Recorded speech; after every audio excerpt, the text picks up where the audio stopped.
Pendeta-pendeta Yahudi itu lalu mengulangi pertanyaan-pertanyaan mereka.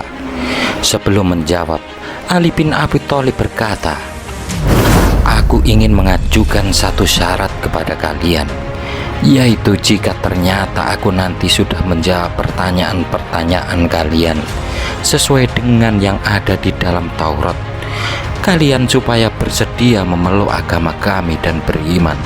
"Ya, baik," jawab mereka. "Sekarang tanyakanlah satu demi satu," kata Ali bin Abi Thalib. Mereka pun mulai bertanya, "Apakah induk kunci gembok yang mengancing pintu-pintu langit?" Ali bin Abi Thalib menjawab, "Induk kunci langit itu ialah syirik kepada Allah. Sebab semua hamba Allah, baik pemuda maupun wanita, jika ia bersyirik kepada Allah, amalnya tidak akan dapat naik sampai ke hadirat Allah." Para pendeta Yahudi bertanya lagi, "Anak kunci apakah yang dapat membuka pintu-pintu langit?" Ali bin Abi Thalib menjawab, "Anak kunci itu ialah kesaksian, syahadat bahwa tiada Tuhan selain Allah dan Muhammad adalah Rasul Allah." Para pendeta Yahudi itu saling pandang di antara mereka sambil berkata, "Orang itu benar juga." Mereka bertanya lebih lanjut, "Terangkanlah kepada kami tentang adanya sebuah kuburan yang dapat berjalan bersama penghuninya." Kuburan itu ialah ikan yang menelan Nabi Yunus, putra mata. Nabi Yunus alaihissalam dibawa keliling ke 7 samudra, jawab Sayyidina Ali. Pendeta-pendeta itu meneruskan pertanyaannya lagi, "Jelaskan kepada kami tentang makhluk yang dapat memberi peringatan kepada bangsanya, tetapi makhluk itu bukan manusia dan juga bukan pula jin."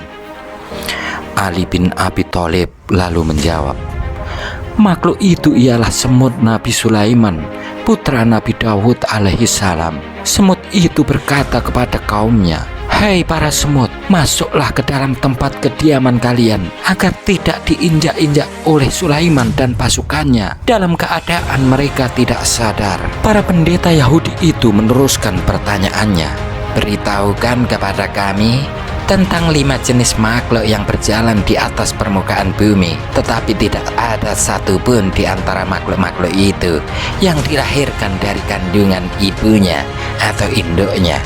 Ali bin Abi Thalib menjawab, 5 makhluk itu ialah: pertama Adam, kedua Hawa, ketiga unta Nabi Saleh, keempat domba Nabi Ibrahim, kelima tongkat Nabi Musa yang menjelma menjadi seekor ular. 2 di antara 3 orang pendeta Yahudi itu setelah mendengar jawaban-jawaban serta penjelasan yang diberikan oleh Imam Ali radhiyallahu anhu, lalu ia mengatakan, "Kami bersaksi bahwa tiada Tuhan selain Allah dan Muhammad adalah Rasul Allah." Tetapi seorang pendeta Yahudi lainnya bangun, berdiri sambil berkata kepada Ali bin Abi Thalib, "Hai Ali, hati teman-temanku sudah dihinggapi oleh sesuatu yang sama seperti imam dan keyakinan mengenai benarnya agama Islam. Sekarang masih ada satu hal lagi yang ingin kutanyakan kepadamu." "Tanyalah apa saja yang kau inginkan," sahut Sayyidina Ali. "Coba terangkan kepadaku tentang sejumlah orang yang pada zaman dahulu sudah mati selama 309 tahun, kemudian dihidupkan kembali oleh Allah. Bagaimana hikayat tentang mereka itu?" tanya pendeta tadi. Ali bin Abi Thalib menjawab, "Hai pendeta Yahudi, mereka itu ialah para penghuni gua. Hikayat tentang mereka itu sudah dikisahkan oleh Allah Subhanahu wa ta'ala kepada Rasulnya. Jika engkau mau, akan kubacakan kisah mereka itu." Pendeta Yahudi itu pun menyahut, "Aku sudah banyak mendengar tentang Quran kalian. Jika engkau memang benar-benar tahu, coba sebutkan nama-nama mereka, nama ayah mereka, nama kota mereka, nama raja mereka, nama anjing mereka, dan nama gunung serta gua mereka, dan semua kisah mereka dari awal sampai akhir. Ali bin Abi Thalib kemudian membetulkan duduknya, menekuk lutut ke depan perut, lalu ditopangnya dengan burdah yang diikatkan ke pinggang. Lalu ia berkata, "Hei saudaraku Yahudi, Muhammad Rasulullah Shallallahu Alaihi Wasallam kekasihku telah menceritakan kepadaku bahwa kisah itu terjadi di negeri Romawi, di sebuah kota bernama Efesus, atau disebut juga dengan nama Tarsus. Tetapi nama kota itu pada zaman dahulu ialah Efesus. Efes baru setelah Islam datang, kota itu berubah nama menjadi Tarsus. Penduduk negeri itu dulunya mempunyai seorang raja yang baik. Setelah raja itu meninggal dunia, berita kematiannya didengar oleh seorang raja Persia bernama Dicanius. Ia seorang raja kafir yang amat songkak dan zalim. Ia datang menyerbu negeri itu dengan kekuatan pasukannya dan akhirnya berhasil menguasai kota Efesus. Olehnya, kota itu dijadikan ibu kota kerajaan. Lalu dibangunlah sebuah istana.